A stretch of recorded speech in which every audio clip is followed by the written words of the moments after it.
Alright, let's dive into something I've been thinking a lot about lately, buying a used electric vehicle.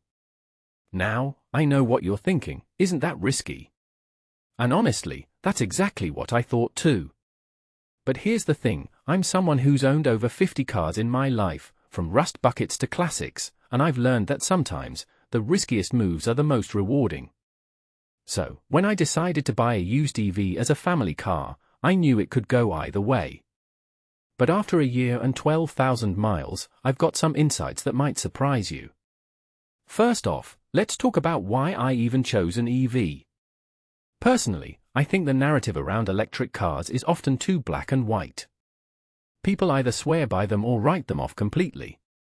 But for me, it was about practicality. I have a home charging point, which is a game changer. Without it, I'd probably still be team gasoline.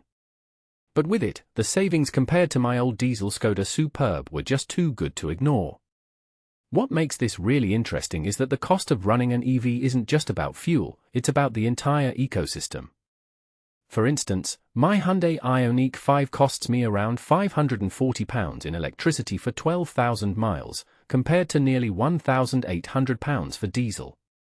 That's a massive difference, and it's something many people don't realize when they dismiss EVs as expensive. Now, let's talk about the car itself. I went with the Ioniq 5 because, in my opinion, it's one of the most underrated EVs out there. The retro-futuristic design? Love it. The sliding rear seats? Genius for family trips. But what really stood out to me was the battery health. I insisted on a battery test before buying, and it showed 99% capacity after 3 years. That's incredibly reassuring, especially when you hear horror stories about battery degradation. What this really suggests is that not all EVs age the same way, and doing your homework pays off. One thing that immediately stands out is the range. Officially, the Ioniq 5 is supposed to do 298 miles, but in the real world, it's more like 240 in summer and 200 in winter. On a particularly cold day, it dropped to 160 miles until I started driving, and it jumped back up to 190. This raises a deeper question: how much do we really need to obsess over range?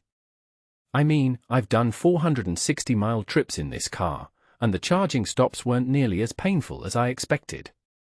The Ioniq 5 charges fast, like really fast. If you take a step back and think about it, the anxiety around charging is often more psychological than practical. Speaking of anxiety, let's address the elephant in the room: range anxiety.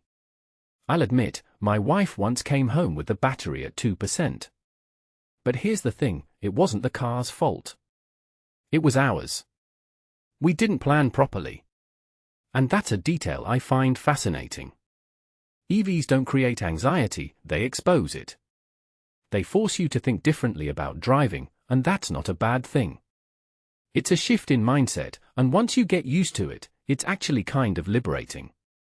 Now, let's talk about the downsides. Servicing an EV isn't as cheap as you'd think. The first service on the Ioniq 5 cost me £431 because of a battery coolant change. That's a lot, but it's a one-time thing. And here's where I think people misunderstand EVs. They're not maintenance-free, but the maintenance is different.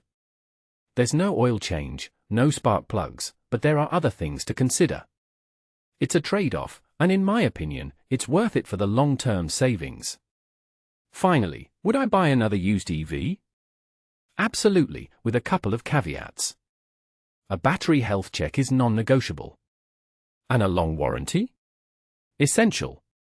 But if those boxes are ticked, I'm all in. What many people don't realize is that the used EV market is still finding its feet. Depreciation is a wild ride. My car's value dropped, then rose again during the fuel crisis. It's unpredictable, but that's also what makes it exciting. So, here's my closing thought: buying a used EV isn't for everyone, but it's not the gamble it's made out to be. If you're willing to do your research, adapt your driving habits, and embrace the quirks, it can be a brilliant choice. Personally, I think the future of driving is electric, and the used market is where the real adventure begins. What do you think? Would you take the plunge? Let me know in the comments.